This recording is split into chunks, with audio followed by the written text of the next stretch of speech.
Map knowledge. Bit of an awkward one. Let's talk about it.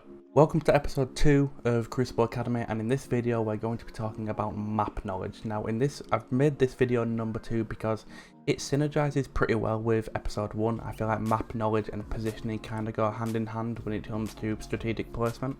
Now there are 3 main points that I want to make about map knowledge, which also I had 3 main points in the first episode, and these are: number 1, the layout of the map, which we're going to be getting into first. Number 2, after that I'll be showing you certain angles that can be utilised on certain maps. Angles is a little bit different for map knowledge than it is for positioning, which is why I've got them in both. And number 3 is spawns, for people who want to use these videos for tips and tricks outside of Trials of Osiris, with one little tip and plug for one of my friends coming at the end. So let's get started. Okay, so here I've got I believe it's called like a bird's eye view or something. I've got a map layout of Ultra Flame, and I've chosen Ultra Flame because, first of all, it was the first one that came up, and I feel like it's also a really awkward map for some people because of how wide it is from one side to the other. The angles that you can sometimes get on people, or other people can get on you, can be quite tricky to keep a hold of. So I'm going to be using some examples from this map.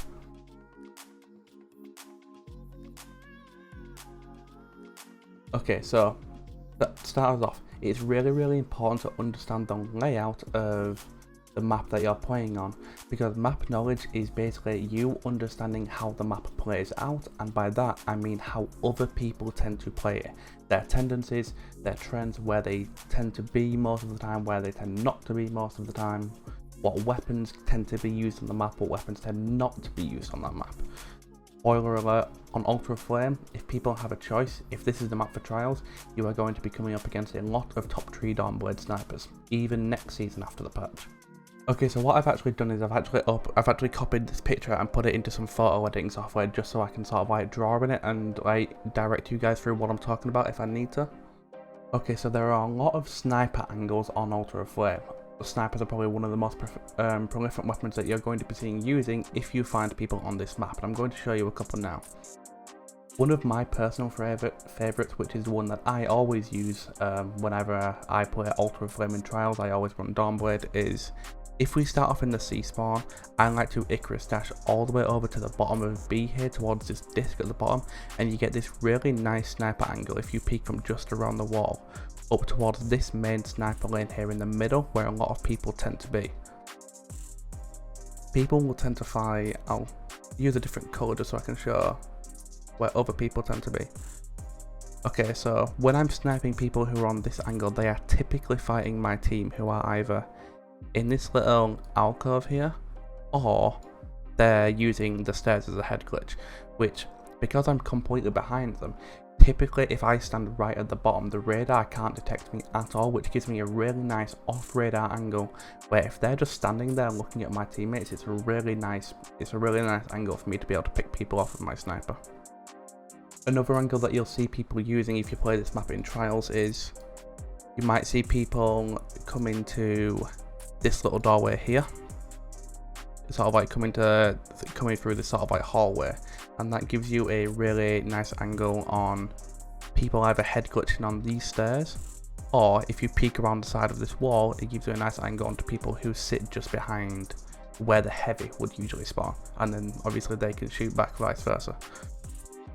It's always going to be good to understand the areas where people can go if you can't see them. For example, if I know that there is an enemy behind this sort of like stone thing here, and he moves and he comes around this corner towards the back of the dark cave, then it's always going to be good for me to call out that he could be potentially coming through this cave and making a straight line for my teammates who are on these stairs, because if they're trying to fight along a lane and someone could be coming through the dark tunnel at them, then it's always going to be good for them to have that call out so they can be ready for that person until he's right on top of them. Okay, so I've just opened up a new one as well, just so we can talk about spawns for a minute. Spawns are a really awkward one. I don't really think it's completely necessary for you to be able to keep a handle on where they all are, but understanding that this area over here on the left is the C spawn, and the Over here behind A is the A spawn.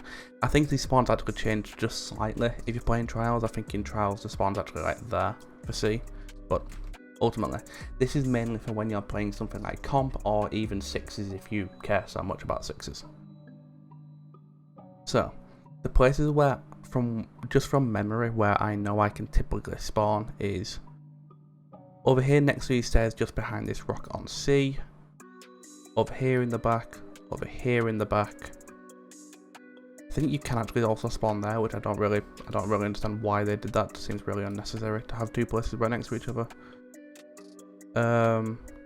Over here behind some rocks, I know you can spawn all the way down on B, which can be really unfortunate that's only if one team is holding A spawn and C spawn, then someone may spawn there. That's pretty unlikely, but it's still an option. You can spawn down here behind the flannel, and then the rest I think are just sort of like over in this spawn somewhere.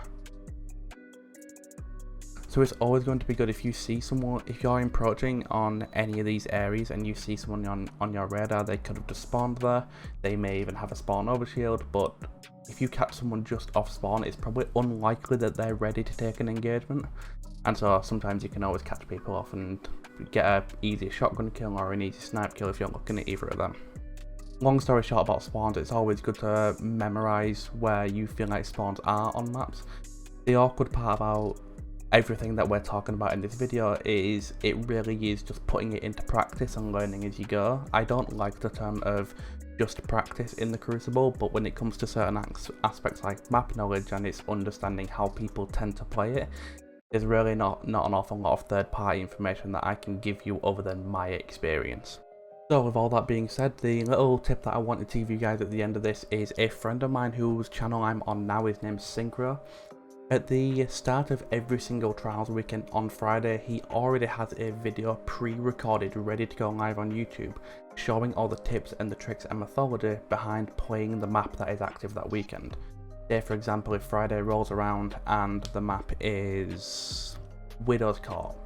I don't actually know if there's many spots on Widow's Court, but believe me, if there is any way to utilise the map or whatever to your advantage, Synchro already has a video pre-recorded ready to go up that weekend. So if you're a little bit unsure of how to play a map or there's places that you can utilise to your advantage, I will leave a link to Synchro's channel down in the description below. So Synchro, if you're watching this, shout out to you, man. Really good stuff that you've done there. And with all that being said, that probably wraps up this video. I've got no idea how long this video is. I've been recording for 15 minutes now, but hopefully the video won't actually be 15 minutes long. Like I said, map knowledge is really awkward when it's all about you just sort of like going into the Crucible and like actively focusing on where you know people spawn, where you tend to see people go, what weapons they tend to use, all that sort of stuff, and sort of just building up the memory of how those maps tend to play out, so you can utilize your weapons and the map to your advantage playing them later on. Thank you guys so much for watching, and I'll catch you in the next episode.